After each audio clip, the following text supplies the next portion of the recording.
Jadi perhatikan lafadznya ya. Siapakah yang mau meminjamkan kepada Allah dengan pinjaman yang baik? Maksudnya dia sedekah, Allah anggap sedekahnya dia itu sebagai pinjaman Allah. Abu Dahdah ini dengan sangat cekatan, dia begitu dengar Nabi SAW sampaikan ayat ini, langsung dia mengatakan, wahai Rasulullah, apakah Allah hendak meminta pinjaman dari kita? Maka kata Nabi SAW, ya benar wahai Abu Dahdah. Lalu dia berkata, perlihatkanlah tangan anda. Ya, minta tangan Nabi SAW, lalu dia mengambil tangan beliau, tangan Nabi SAW, seraya berkata, saya telah memberi pinjaman kepada Allah berupa kebun saya. Kebunnya berisi 600 pohon kurma. Ya, satu pohon kurmanya sudah mahal sekali itu ya. Ini ada 600 pohon kurma, lalu dia berjalan menuju kebunnya, sedangkan Ummu Dahdah istrinya berada di dalamnya beserta keluarganya. Kemudian Abu Dahdah berkata, wahai Ummu Dahdah. Lalu Ummu Dahdah menjawab, ya wahai Abu Dahdah. Lalu Abu Dahdah berkata, keluarlah dari kebun ini atau kebun itu karena aku telah memberikannya kepada Allah sebagai pinjaman. Lalu Nabi SAW bersabda, kam min azqin radahin li Abi Dahdah fil jannah. Betapa banyak pohon kurma yang lebat buahnya untuk Abu Dahdah di surga nanti. Beliau mengucapkannya beberapa kali. Riwayat ini kita ambil pelajaran penting dulu. Ya, pelajarannya banyak sekali dari riwayat ini Bapak Ibu sekalian. Yang pertama, bahwasanya ayat Al-Quran itu memang kadang-kadang turun karena kasus yang sedang terjadi. Banyak sekali ayat Al-Quran turun karena kasus sahabat-sahabat dalam masalah kasus rumah tangga. Ya, seperti surat Al-Mujadilah, kemudian ada kasus tentang rumah tangga sahabat, ada rumah tangga Nabi SAW seperti surah At-Tahrim, ada contoh kisah tentang peperangan-peperangan Nabi, turunnya surah Al-Anfal misalnya.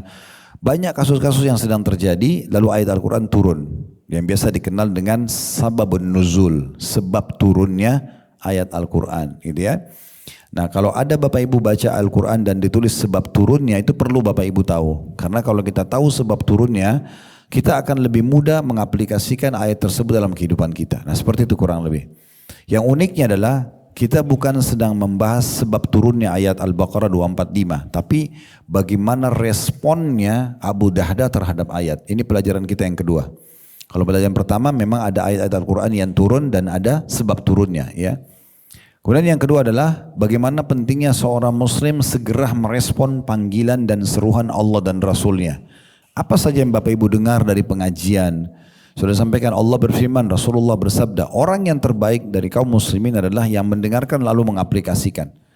Sebagai contoh sebelum kita bahas jauh Abu Dahdah radhiyallahu anhu, pernah dengar Abu Bakar sahabat Nabi yang mulia yang terkenal sekali sebagai mertua Nabi. Itu begitu Rasulullah SAW bilang, wahai Abu Bakar, saya adalah utusan Allah. Tanpa ragu dia mengatakan, anda adalah utusan Allah. Lalu dia beriman, dia laki-laki pertama yang beriman dari kalangan dewasa. Di hari yang sama Bapak Ibu sekalian, Abu Bakar keluar mengajak teman-teman dekatnya langsung. Yang pertama didakwai adalah Uthman bin Affan. Uthman ini orang kayanya Mekah. Akhirnya jadi anak mantunya Nabi. Maka dengan itu semua pahala perbuatannya Uthman dipanen oleh Abu Bakar. Uthman kalau pernah dengar bagaimana kita pernah sebutkan itu ya di kisah-kisah sebelumnya, ada infaknya Uthman bin Affan, bagaimana beliau membeli surga dengan hartanya ya. Pada saat terutama perang Tabuk, beli sumur, beliau biayai peperangan sampai Nabi mengatakan tidak ada lagi yang menghalangi Uthman masuk ke surga setelah apa yang dia buat hari ini. Abu Bakar panen semua pahalanya karena Uthman masuk Islam di tangan ya Abu Bakar. Abdurrahman ibn Auf, sahabat Nabi yang terkenal juga kaya raya, lalu kemudian dijamin masuk surga oleh Nabi SAW. Terkenal orang yang sangat baik, itu juga masuk Islam di tangannya Abu Bakar. Bagaimana juga masuk Islam di tangan Abu Bakar adalah Talha bin Ubaidillah. Ini salah satu dari 10 sahabat juga yang masuk surga. Zubair bin Awam yang punya kiprah banyak sekali dalam peperangan-peperangan Nabi SAW. Sepupu Nabi juga masuk Islam di tangan dia. Jadi begitu banyaknya orang yang dipanen pahalanya oleh Abu Bakar hanya karena segera dalam mengaplikasikan ilmu agama. Jadi usahakan setiap hadir di pengajian Bapak Ibu sekalian, ada pesan yang Anda bawa pulang. Pesan ini jangan hanya sekedar oh gitu ya, enggak. Apa pesannya? Supaya enggak lupa catat di memori handphone, catat ini, buat kesimpulan, kirim ke grup. Ini yang begini ini boleh dikasih buat status. Statusnya misalnya cerita tentang Zainab binti Jahash, pelajarannya ini misal contoh. Itu satu pesan yang baik. Kita tidak pernah tahu dari pesan itu siapa yang dapat hidayah. Saya berapa kali ketemu orang, Allah permudah, baik di kalangan dai-dai atau di kalangan orang awam gitu ya. Yang ketemu sama saya, Ustaz, ceramah antum yang ini menyadarkan saya tentang ini dan itu. Padahal saya nggak pernah bermaksud orang itu. Tapi ternyata begitu kita angkat di media dan ternyata bisa bermanfaat. Kita tidak tahu siapa yang Allah sentuhkan hatinya. Saya pernah mengirim sebuah informasi, hadis Nabi SAW, masyhur sekali hadis itu. Yang bunyinya, kata Nabi SAW, siapa yang akhir kalimatnya sebelum wafat, la ilaha illallah, masuk surga. Subhanallah, saya share ke teman-teman dai, teman-teman kami terutama yang seangkatan di Madinah. Ada satu orang ketemu saya, mungkin sebulan setelah itu. Beliau langsung bilang, Assalamualaikum, Ustaz, apa kabar? Dia bilang, ayah saya baru meninggal bulan lalu, dia bilang. Oh Masya Allah, semoga saya doakan Allah ajrakum, semoga Allah lipat gandakan pahala antum. Karena itu sunnah Nabi SAW ya. Inna lillahi ma'atha, milik Allah yang dia kasih, wa lillahi ma'akhat, milik Allah yang diambil, wa kullu syai'in indahu bimiqdar, semua berjalan sesuai dengan takdirnya. Terus dia bilang, Ustaz, antum ingat gak? Bulan lalu sempat antum share sebuah hadis, siapa yang kata Nabi SAW, siapa yang akhir kalimat la ilaha illallah, maka dia akan masuk surga.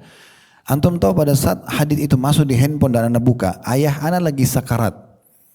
Ayahnya lagi sakarat, mau mati, sudah mau mati. Dan dia sempat belum terfikir untuk mentalkinnya. Tapi begitu dia baca hadis tersebut, dia membacakan la ilaha illallah. Saya nggak pernah tahu ayahnya dia akan meninggal di saat itu atau akan bermanfaat bagi dia. Apalagi teman ini tamatan kuliah hadis. Tapi subhanallah Allah sampaikan ke dia. Kalau kita tidak pernah tahu, ya. Ini contohnya gitu ya. Berapa banyak orang yang membahasakan hal seperti ini dengan kami. Jadi kita tidak pernah tahu. Makanya kalau Bapak Ibu punya media, gunakan untuk kebaikan. Kita tidak pernah tahu siapa yang baca status kita, siapa yang baca informasi yang kita angkat di media kita yang akhirnya menjadi penyebab hidayahnya. Siapa tahu bahkan orang itu adalah orang yang punya pengaruh besar. Kita bicara tentang sedekah, lalu dia sedekah sekian banyak, kita tidak pernah tahu. Kita tidak pernah tahu. Ada satu jemaah datang ke saya mengatakan, Ustaz, setelah dengar ceramah antum, saya jadi ketagihan dengan sedekah. Jadi sekarang kalau saya tidak sedekah malah saya merasa keliru, gitu, ada kekurangan. Maka dia selalu sedekah. Mana saya pernah berpikir dia akan amalkan sampai seperti itu, sampai dirutinkan sedekah setiap hari dan jumlahnya sangat besar, gitu ya.